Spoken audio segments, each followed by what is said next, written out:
आदतन अपराधी हैं, पहले कुछ भी बोल देते हैं, फिर माफी मांगते हैं, फिर मुकदमों में फंसते हैं, फिर कोर्ट कचहरी के चक्कर काटते हैं और कह रहे हैं कि चोर चोर मोसेरे भाई। एक वो आदतन अपराधी होगा और एक वो पटना वाले चारा घोटाला वाले, तो इन सबको हर जगह वो चोरी दिखती है। जी अरे हलफनामा क्यों नहीं दे देते हैं? सबूत दे दीजिए ना, सबूत मांगा दे दो। हाँ बता रहे, अपराधी तो वो है जिनको हाईकोर्ट ने, गुजरात हाईकोर्ट ने तड़ी पार कर दिया था। तड़ी पार मतलब प्रदेश। अब ये सब नहीं, आप मेरे को मुद्दे पर हो, तो आप मुझे बताओ। इतना बड़ा गुंडा और ये कहा कि ऐसे लोगों को समाज में अगर खुला छोड़ना समाज के लिए घातक होगा। अब आते हैं जो आपने कहा, जो सवाल मूल सवाल है, ये राधिका जी हो या अप्पू टप्पू डप्पू जो भी हो, ये सब भटकाते हैं, ये जवाब दे ही नहीं, बात डिबेट कर ही नहीं सकते। देखिए व्यक्तिगत टिप्पणी नहीं करना है, भाषा की मर्यादा को थोड़ा सा ध्यान में रखिए। आप मुझे बताइए, चुनाव आयोग ने बोला है कि आप दीजिए हलफनामा, आप सबूत दे दो, नहीं तो 7 दिनों में माफी मांग लो। इतनी गलतियां की हैं, कई बार ऐसे बयान दिए, माफी मांगी है ना, फिर से मांग लो। कोई माफी नहीं मांगी है, सुन लीजिए, उसमें हम डिबेट कर लेंगे। 18,000 शपथ पत्र अखिलेश जी ने दिया, क्या हुआ? यहाँ तक कि 14 के बाद एक घटना बता दीजिए चुनाव आयोग ने भाजपा के किसी चिंटू मंटू नेता के खिलाफ कार्रवाई की हो। ये हलफनामा मांग के कार्रवाई करेंगे। और एक बात मैं कह रहा हूं, बात आई अभी कोर्ट की, 70 सांसदों का मसला हाई कोर्ट में रिट में है। आज चुनाव आयोग भाग रहा है हाई कोर्ट से, वहां जाता नहीं है। अगर वो सुनवाई हो जाए तो जिस तरीके से हरियाणा के प्रधानी का चुनाव इनकी चोरी की वजह से, इन चट्टों की चोरी की वजह से बदल गया, उसी तरीके से 70 लोकसभा सीटें, इसमें से 35 कांग्रेस ने दावा किया है, वो सारी सीटें हम जीत कर। संदीप त्रिपाठी, मेरा मुद्दा और मेरा सवाल आपको समझ नहीं आ रहा है क्या? ये बड़ी बड़ी आंखें दिखाने से कुछ नहीं होगा। नहीं, ये बड़ी आंखें दिखाने से आप अपने झूठ को जस्टिफाई नहीं कर पाएंगे। आप मेरी बात का जवाब दीजिए। आप मुझे बताइए, आप महाभियोग लाने की बात कर रहे हैं, महाभियोग लाने की बात कर रहे हैं, कैसे लाइएगा? मुख्य चुनाव आयोग के खिलाफ कैसे महाभियोग लाइएगा? लोकसभा और राज्यसभा में बहुमत चाहिए होता है ना, फिर राष्ट्रपति भी चाहिए कि अपने पक्ष में हो। तो देखिए, पहली चीज महाभियोग लाने के लिए जो एक प्रोसीजर होता है, उतने हमारे पास सांसद, पहली चीज। दूसरी चीज, अभी आपने कहा एक्सेप्ट करने वाली उपराष्ट्रपति, तो न्यूट्रल पद होता है, अगर हम कोई बात लेके जाएंगे तो उसको एक्सेप्ट करना पड़ेगा। और तीसरी बात, अब क्या भाजपा के सारे सांसदों की आत्मा थोड़ी ना मर गई है? बहुत सारे, और जेडीयू के अभी 2 साथियों ने बात की, SIR पे हम सवाल खड़ा कर रहे हैं, उसी बिहार के 2 जेडीयू के सांसदों ने सवाल खड़े किए, और यहाँ तक कि राधिका जी कुछ कहना चाह रही, उसके बाद मैं आनंद जी आपके पास आता हूं। नहीं हो गया, ठीक है। आप नहीं, मुझे लगता है कि 7 दिनों बाद माफी मांगेंगे फिर से राधिका खेड़ा जी, उसके बाद मैं आनंद विजय जी के पास जाता हूँ। देखिए, ये लगातार इलेक्शन कमीशन ये लगातार रिलीज करता है, इस पे साफ साफ लिखा हुआ है कि कितनी पार्टीज के BLOs हैं। इंडियन नेशनल कांग्रेस के 17,549 है और आरजेडी के 47,506 और आम आदमी पार्टी का 1। लेकिन वो एक BLO भी एक भी शिकायत ऑन रिकॉर्ड दर्ज नहीं करा पाया। 0 रोज इलेक्शन कमीशन कई दिनों से, आज तो 10-12 दिन हो चुके हैं, रोज ये डॉक्यूमेंट रिलीज करती है। अगर कोई डिस्क्रिपेंसी है तो ये BLOs ने एक भी शिकायत दर्ज क्यों नहीं करी है? दूसरी बात, क्या इन्होंने अपने ही BLOs की और अपने ही डिस्ट्रिक्ट प्रेसिडेंट्स के वीडियोस नहीं देखे? प्रॉब्लम कांग्रेस पार्टी में क्या है ना, कि वो अपने कार्यकर्ता से अलग चलते हैं। कार्यकर्ता सच्चाई बताता है और राहुल गांधी कुछ और। हमने देखा कर्नाटक में जिस तरीके से जब ये पूरा राहुल गांधी ने ड्रामा किया प्रेस कॉन्फ्रेंस करने का, तो कर्नाटक के एक मंत्री ने, जो एक बहुत बड़े ट्राइबल लीडर है, उन्होंने साफ तौर पर आके कहा ये कांग्रेस पार्टी के समय से हो रहा है। नतीजा क्या हुआ? राहुल गांधी ने फोन उठाया, KC वेणुगोपाल को बोला कि तुरंत इनको पार्टी आनंद बाहर निकालिए। उस आदमी को 6 घंटे के अंदर कैबिनेट से हटा दिया गया, पार्टी से निकाल दिया गया, सच बोलने के लिए, ये बताने के लिए कि राहुल गांधी झूठ बोल रहे हैं, ये चीजें कांग्रेस के समय से हो रही है। उसके बाद एक और मंत्री ने आके कहा, मैं इनके बीच में नहीं बोली थी, इनको बहुत समय मिला था, मैं इनके बीच में। राधिका जी कंटिन्यू करिए, आप कृपया करके इनको म्यूट करिए ताकि मैं अपनी बात कह सकूं। के खिलाफ कार्रवाई नहीं हो सकती है, क्यों? आपको संदीप त्रिपाठी जी, आप ये बताइए, सबूत देंगे, माफी मांगेंगे? घटिया स्तर की पार्टी के साथ जरा चर्चा करके आइए, अपने व्हाट्सएप पर जवाब मंगाइए। राधिका खेड़ा जी अपनी बात पूरी कीजिए।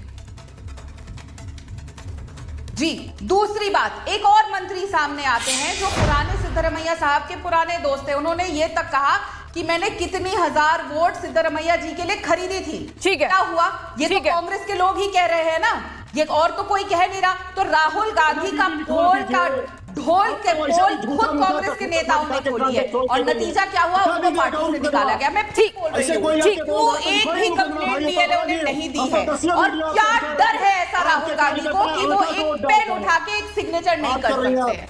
ठीक है, मैं आनंद विजय जी आपके पास आना चाहूंगी। ठीक है, वरिष्ठ पत्रकार आनंद विजय जी बहुत देर से इंतजार कर रहे हैं, अब मैं आपके पास आना चाहूंगी। मुझे बताइए आनंद विजय जी कि इलेक्शन कमीशन ने वोट चोरी पर बहुत ही बारीकी से एक एक बात को रखा और बताया, लेकिन वही जो सफाई है वो विपक्ष के सीने में क्यों धंस गई है, क्यों इतने परेशान हो रहे हैं?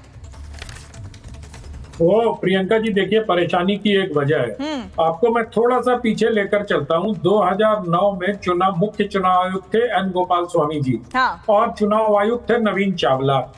नवीन चावला को पद से हटाने के लिए, क्योंकि वो पक्षकार हो रहे थे, एन गोपाल स्वामी ने राष्ट्रपति को पत्र लिखा था और उस समय राष्ट्रपति थी प्रतिभा देवी सिंह पाटिल।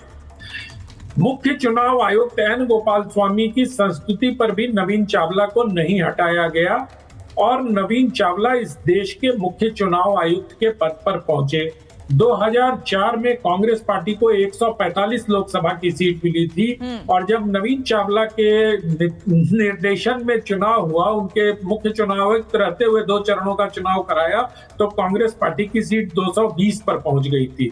तब क्या किसी ने कहा था कि 55 और 20 75 सीटें चोरी हो गई?